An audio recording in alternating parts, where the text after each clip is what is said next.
Hi everybody, Terry Martin with the Illinois Channel. We're here at the Autobahn Country Club in Joliet, Illinois, and we're going to be looking at a development that could change our entire society. It's the development of alternative fuel vehicles.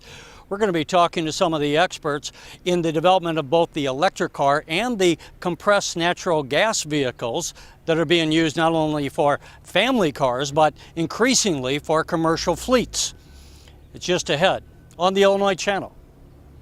When we're looking at alternative vehicles, a lot of times this seems pie in the sky and Buck Rogers kind of thing, but where are we? What's the snapshot of where we are today, and how long do you foresee before natural gas, not just in commercial vehicles, compressed natural gas, but also are we going to be having these for family cars, and how far out are we looking? Sure.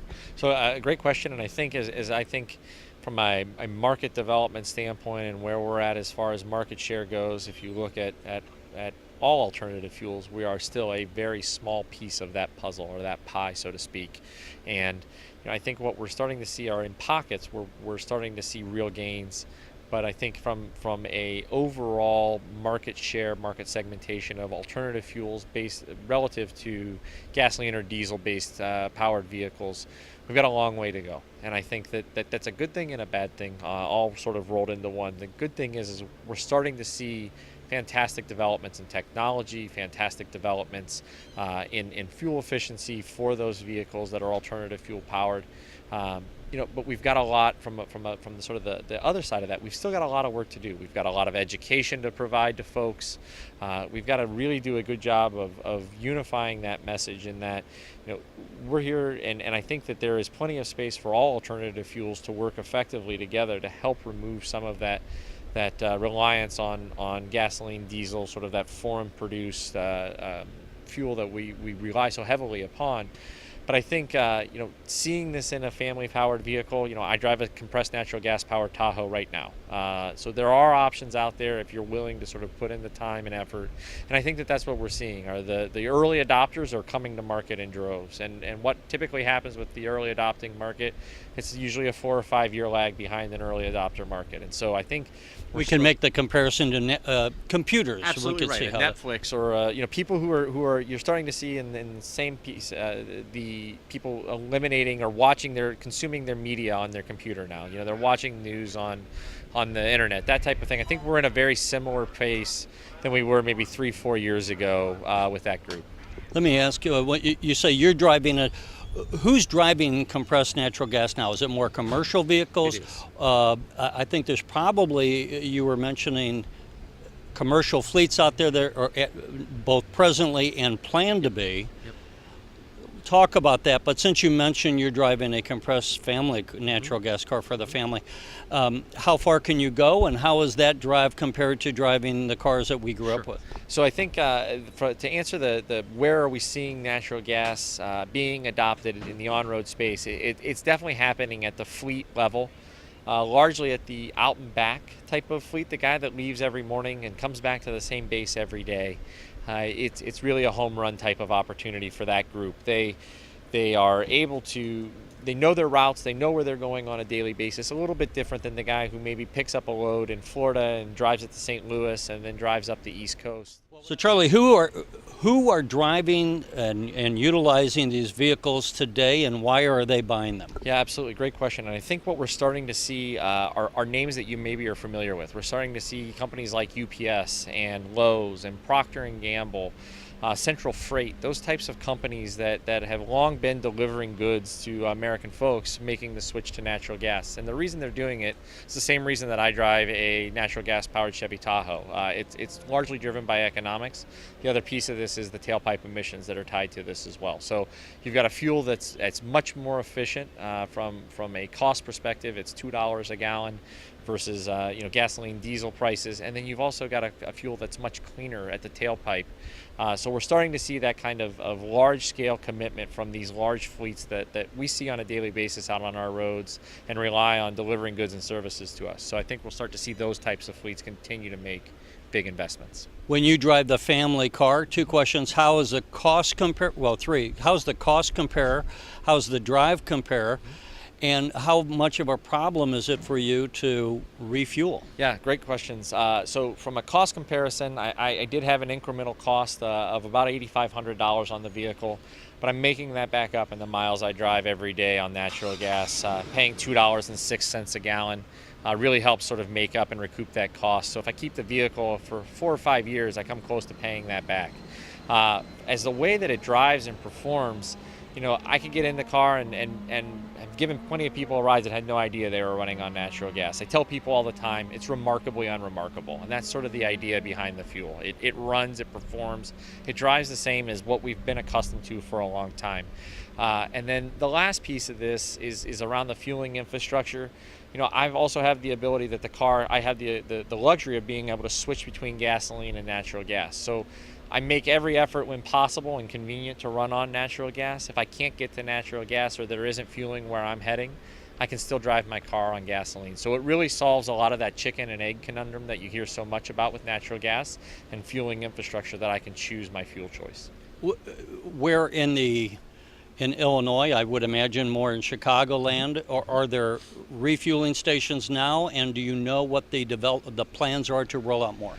There are stations in Chicago, and you know, you're seeing a lot of the cab companies in Chicago make the switch just because it makes sense from a cost of fuel perspective. I think there are 4 or 5 stations currently in Chicago. I think there are 4 stations currently in the Chicago area. And I know that there are plans for at least 7 or 8 more in the next year. So we're really starting to see the development of stations come online that'll be open to the public and available for public fueling opportunities. So the one other thing I guess I would ask is, what is the safety factor? Some people might think, geez, I'm driving around on natural gas, is that going to explode under my seat? Or what if I'm in an accident?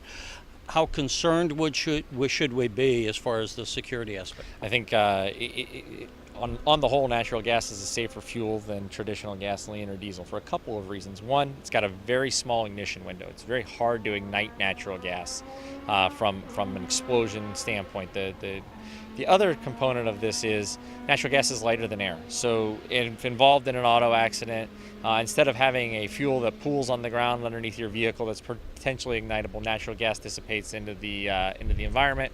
And then third, the last component of this, all of these vehicles that are out on the road have been crash test certified, EPA certified as safe vehicles, and they meet the same stringent requirements that their gasoline or diesel powered counterparts have to meet as well.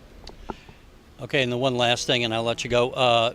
With the fracking, we've had an explosion, or bad term perhaps, we've had a large increase in the production of gas, nat gas in the nation.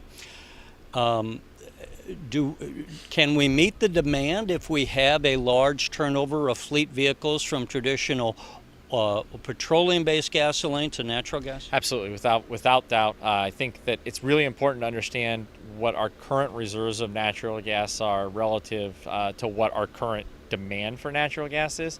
Even if all of the trucks in North America ran on natural gas, we still wouldn't even come close to matching what our current yearly production of natural gas is. So as far as sort of seeing, you know, the question I get asked all the time is, what happens if I convert? Is the price of natural gas going to go up? Long-term answer is no. Short-term answer is no. If we start exporting natural gas, answer still remains no. So we have so much natural gas. It's really hard to comprehend the abundance of natural gas that we're sitting atop of, that will be able to power all of these applications for many, many years to come. Great, thanks. This is the 2014 Nissan Leaf. This particular one that we're driving is a pretty well equipped one. It's priced in the mid-30s. Is that what your question was? How much? Mm-hmm. And that's before the Illinois rebates are applied. There's a federal tax rebate of $7,500 and an Illinois electric vehicle rebate of up to $4,000. Are those rebates off taxes, or do they actually send you a check? They're the check for the $4,000 one, off your taxes for the federal one. Okay. So kind of a little known fact is that for, let's say, an approximately $30,000 electric vehicle will really only cost you $18,500 if you qualify for all of the above. Now, how long has the Leaf been on the market? It was launched in 2011, where it was awarded World Car of the Year. So this is now its 11, 12, 13, 14, its 4th year in production. Every year they get a little bit nicer with improvements along the way. I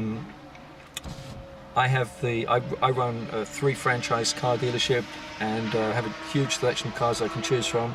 I drove the Leaf for the first time a couple of years ago. I was absolutely hooked by it. It's my car of choice that I drive every day. Literally never have to go to a gas station. I was going to say, how do they sell?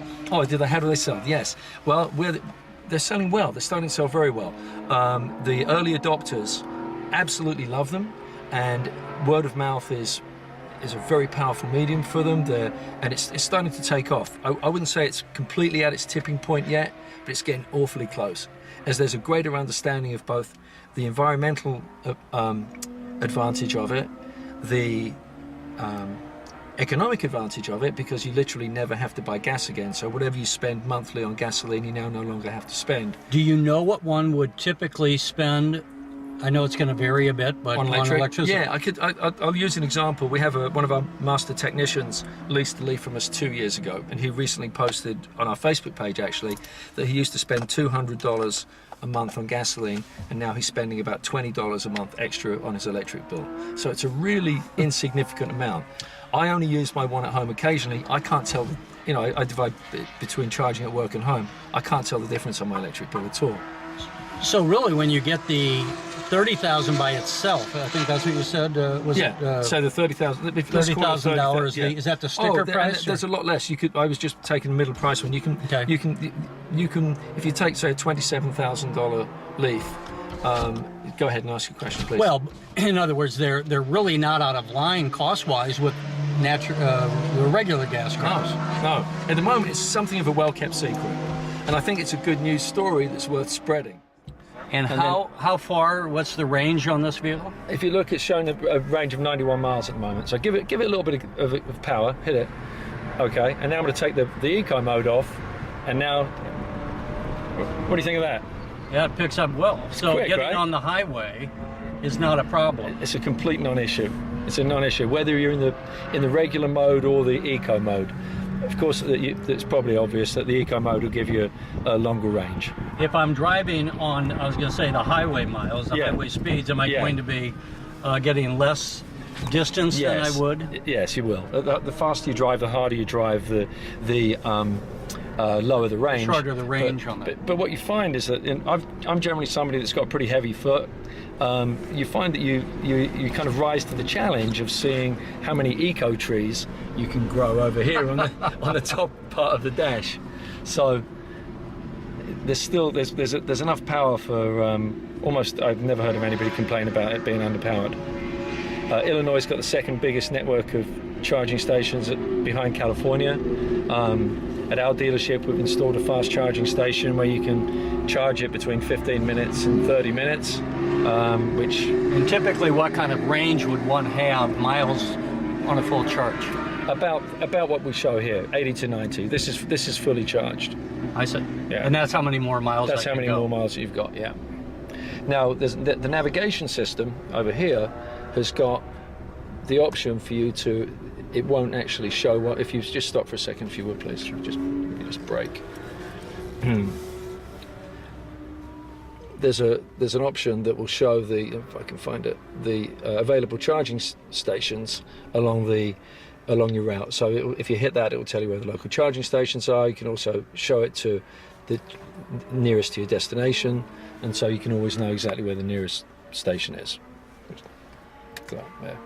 And there you are. That's your so for 90 miles, it'd almost be by the time you get out and recharge, use the restroom, and grab a cup of coffee or something, you're back on the road. And you're back on the road again, exactly. So Representative John Anthony, thanks for joining us on the Illinois Channel. What you were just hearing, you had driven some of these vehicles, alternative fuel vehicles. Yes. What was your impression? Oh, they were wonderful. I think I found a new dream car, the Tesla. The handling was great, the speed. You were only supposed to go up to like 50, 55 miles per hour, but the associate said hit it. So I hit it about 80 miles, 70, 75, 80 miles per hour is what I got it up to. So the handling, the efficiency of the car was really well. Did you get a chance to drive any of the natural gas vehicles? I believe I drove the Nissan Leaf. I also drove the the electric car, the Volt. And there was one more car that I don't recall the name of the car that I drove, but these cars have come a long way. You know, my uncle bought a car years ago when it first came out, and I was in that car, and just the ability the handling ability and all that changed dramatically.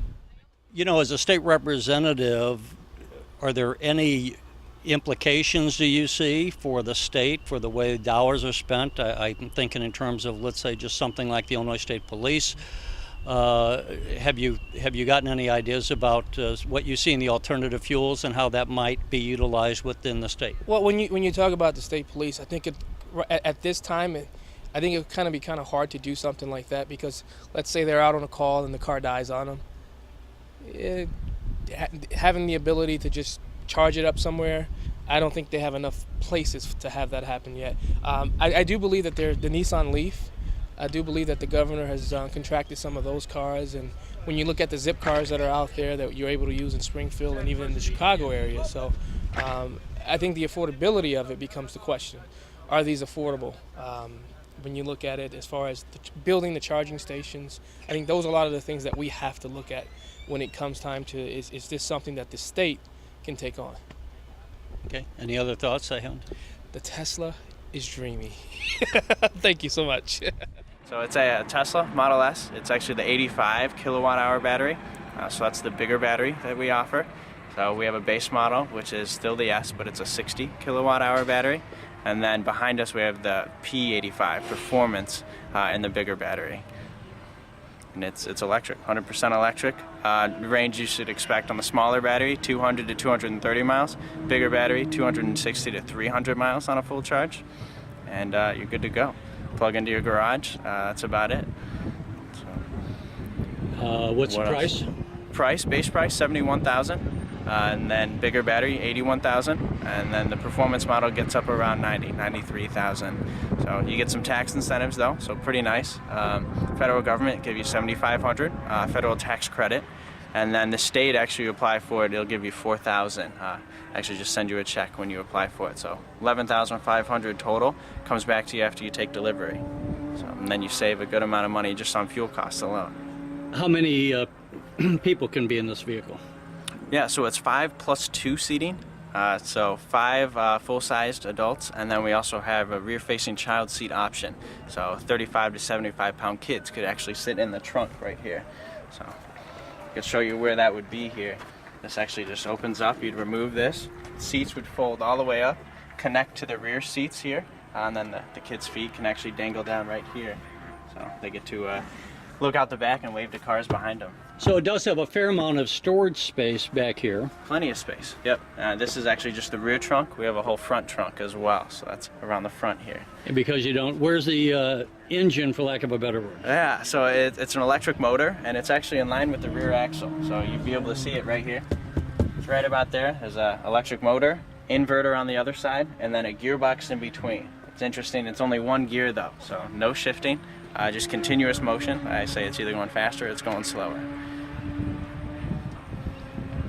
Let's take a look at the front if we can. Yeah, of course.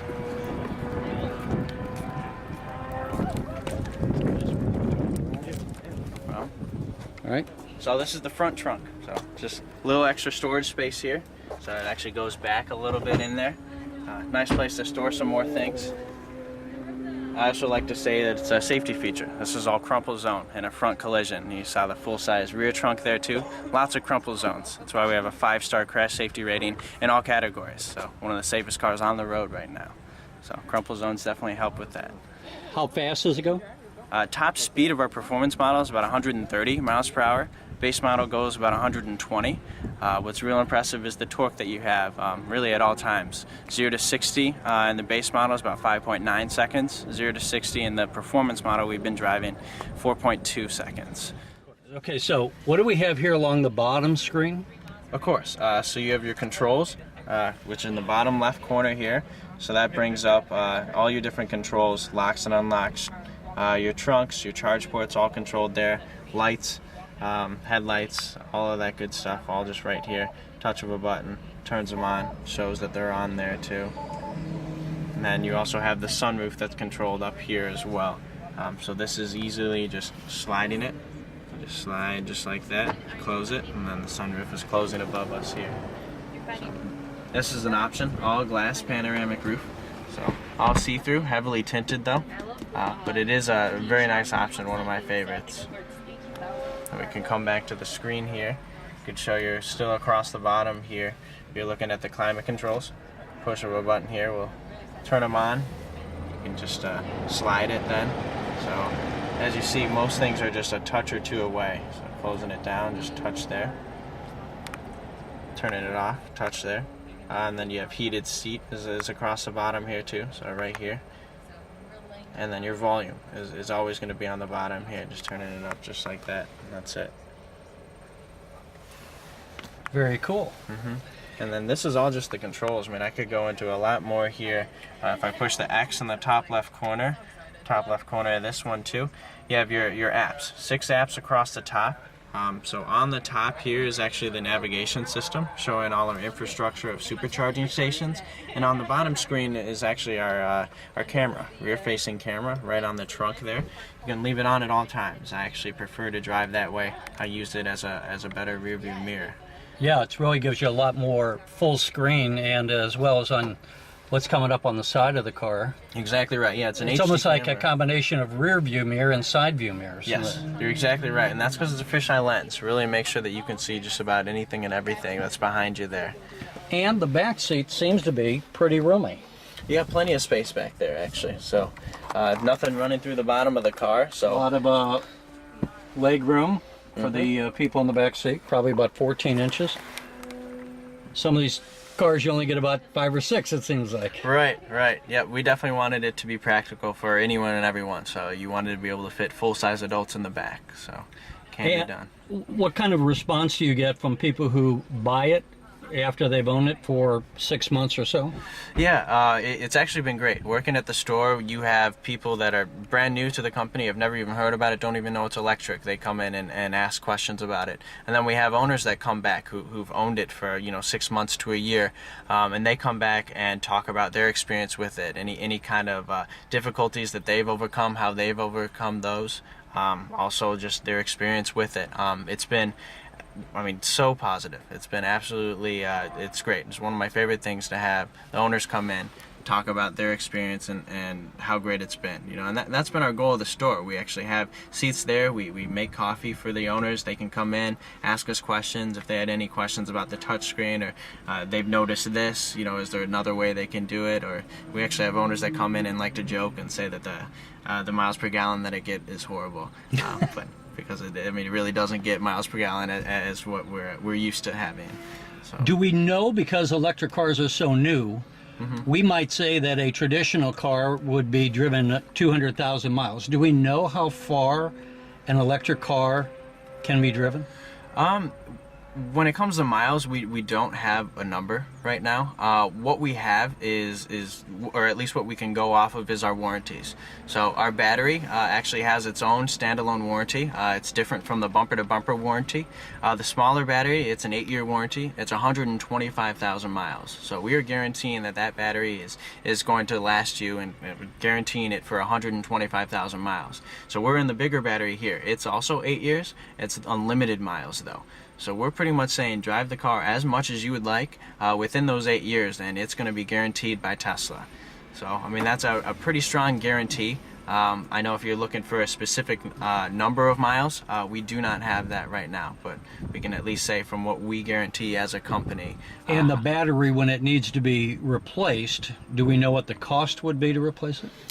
We do not. That's something that we don't talk about right now because it's guaranteed for the 8 years. The only reason you need to change it out is after it's done being guaranteed. So that's, after 8 years from now. We don't want to start talking about prices of where batteries are going to be 8 years from now. That would just be speculation. Right. And there's really no point in doing so at this time. So we, of course, hope batteries will be less money down the road. That's actually our goal for the company, is to reduce the cost of batteries so that we can get a more mass market vehicle. And the difference between, again, the big battery and the small battery is? So the small battery is a 60 kilowatt hour battery. Big battery is an 85 kilowatt hour battery. So the range you're looking at, small battery, about 200 to 230 miles on a full charge. Bigger battery, 260 to 300 miles on a full charge. And the cost per vehicle difference? The base price, the smaller battery, $71,000, and then the bigger battery we're sitting in now, $81,000. On the development of these charging stations, that's going to be really key to the development of electric fleets as far as people using them. So they'll be able to ideally charge them both at home and maybe at the mall or where they park their car when they go into the city and go to work. What needs to be done to get that rolled out so that we have these recharging stations as plentiful as we would need them? And what kind of cost are people looking at if they want to put one into their home? We're one of the major players to enable that capability. So one of the big barriers is cost, and that was through your second question. So for a charging station for a consumer's home, our basic charging station that works with basically every EV that's out there is about $495. Mounts on the wall, electrician can put it in a pretty short time frame. We also manufacture charging stations for the public spaces. So we work with multiple companies that are really putting into place charging infrastructure for their employees. So that workplace charging initiative allows employees to commute to work under full electric, recharge while they're at work during the day, and then commute back home again. So the magic solution, I guess, is to allow consumers to be able to commute to work with their electric vehicles and then get home again.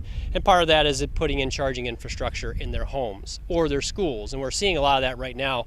There's charging stations going into universities that students commute to. There are charging stations going into public parking structures like we've done in Ann Arbor, where basically commuters are using those public parking garages, charging from charging stations, and they get home again. It's one of the key areas to actually lead to larger volume adoption in the industry. So cost and putting them in the right places is so consumers can use them. Now, obviously, as I understand it, there are different chargers. Not all chargers are created equal, so to speak. So some might take 8 hours to recharge a vehicle, and some can do it in as little as 20, 30 minutes. Right. So there's a variety of technology that's out there. Clipper Creek has the ability to make charging stations that cover a wide array of applications. So in your home, where you have a car that is there all night long for 8 hours, we have lower power charging stations that are lower cost and basically have a lower demand on your power panel. So that's a practical application for a lower power, lower cost charging station. High power charging stations that can recharge vehicles in 20 minutes are sort of a big commercial gas pump. Those are $25,000 to $50,000. They will be in a place where people will be able to charge a fee to use them of several dollars, most likely. Again, those are the gas pumps of the future. And there's a variety of products anywhere in between. So it really depends on a consumer's choice, which is what we should be doing anyway. So charging stations that recharge most cars in 4 hours are from Clipper Creek are roughly $600. Again, the high power versions are more expensive. Really depends on the type of vehicle they drive as well. So you usually sort of try to match the two, your behaviors, the type of vehicle you're driving, and how far you're driving. I don't know what the discussion is within the industry. Are you talking to traditional gas stations as far as installing some of these, or are we going to have people that had never been in that kind of refueling station business to be going into it?